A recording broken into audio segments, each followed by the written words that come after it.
皆さん、こんにちは。今日はね、日本人の子供がどうやって漢字を勉強しているかをご紹介しようと思います。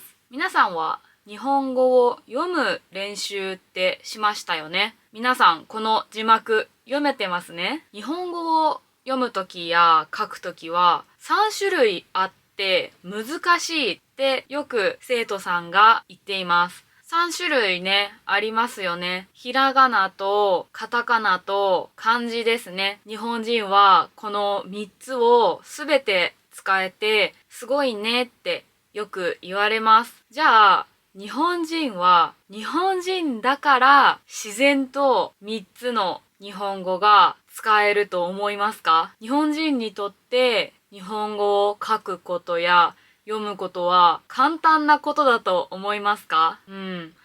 日本人にとっても実は漢字はとっても難しいです。ひらがなとカタカナはとってもシンプルで簡単ですね。種類がそんなに多くないし、書き方と読み方も一つの文字に一つだけ。だから一度覚えたら全部読めるし書けるし、とっても簡単です。でも漢字は日本人にとってもすごく難しいです。皆さんの国でも使っている言語って小さい時に書いて勉強しますか？多分しますよね。日本でも同じで、小さい頃に学校でひらがなとカタカナと漢字全部勉強します。特に漢字は小さい頃すごく苦労したのを今でも覚えてます。漢字を一生懸命に勉強しました。一生懸命。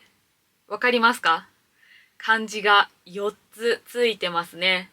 難しい漢字です。漢字を4つ使う四字熟語です。日本では四字熟語をよく使います。一生懸命、一生懸命の意味はすごく頑張るという意味です。もともとは昔の武士、お侍さんが自分の土地を命をかけて守りました。一生懸命は命をかけて土地を守ったことからできた四字熟語です。こういう四字熟語も子供の頃の漢字のテストによく出てきました。日本人の子供は一生懸命に漢字を勉強しなければいけないんです。はい。ということで今回は日本の子供がどうやって漢字を勉強するのかについてご紹介します。日本の子供といってもみんな同じかどうかはわかりませんが、私が子供だった頃の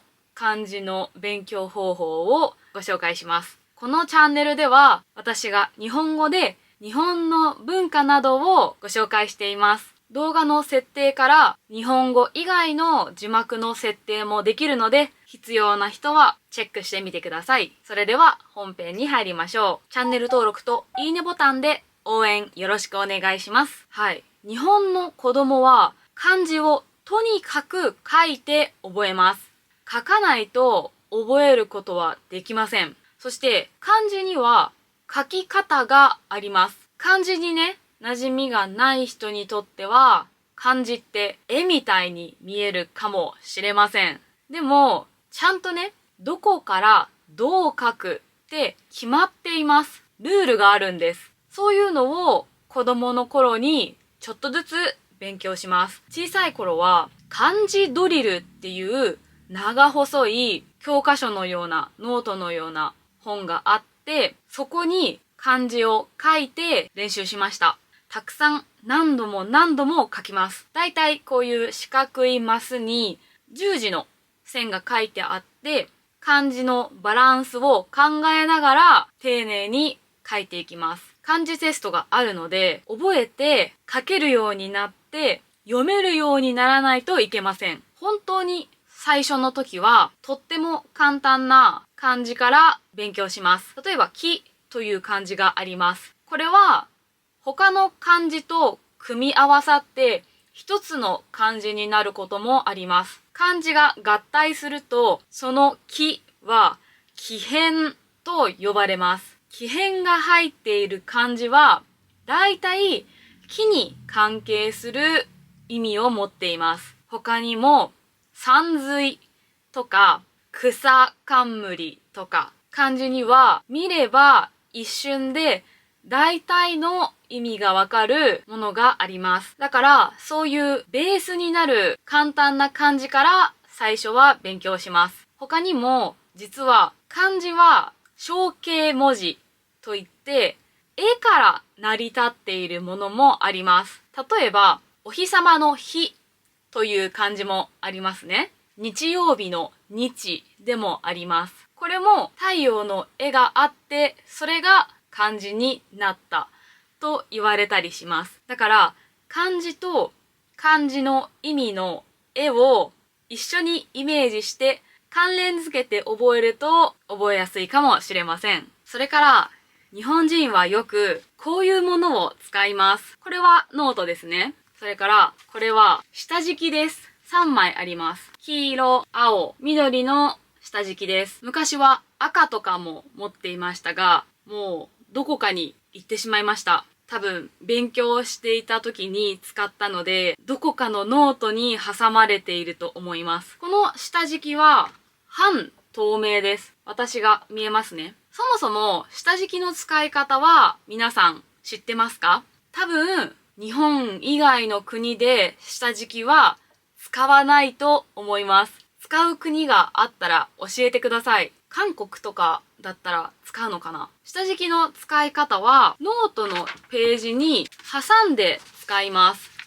こうやって1ページの裏に挟んで、その上からペンで文字を書きます。そうするとボコボコならなくて書きやすいし、裏にね、もともと書いてあったペンがこっちに映りにくいです。だから綺麗にノートが書けます。それが下敷きです。でもこの半透明な下敷きは他にも使い方があります。例えば漢字の読み方を覚えたいときは青いペンで読み方を書きます。黒いペンで漢字を書きます。そうすると青の下敷きで隠すことで読み方が見えなくなります。漢字だけ見えます。読み方をね、覚えるときにこうやってやります。反対に読み方だけ黒で書きます。漢字を青で書きます。そしたら青い下敷きで隠せば漢字が見えなくなります。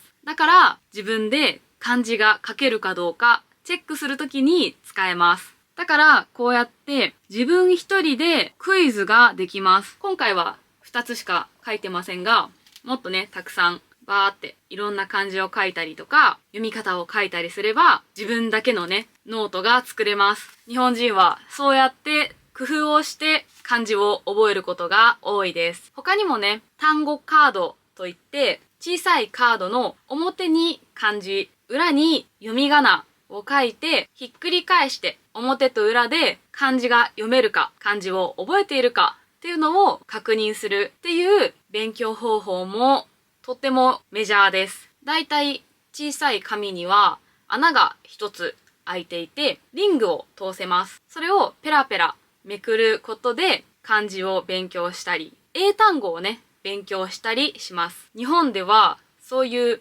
勉強用の文房具がとても豊富です。可愛いものを持てば持っているだけでちょっと気分が上がるから勉強のモチベーションが上がりますね。他にも小さいものなら小さいバッグに入れてちょっとしたタイミングでささっと勉強ができます。日本人はそういうところでちょっと工夫をしながら楽しみつつ勉強をしたいと思う人が多いです。はい。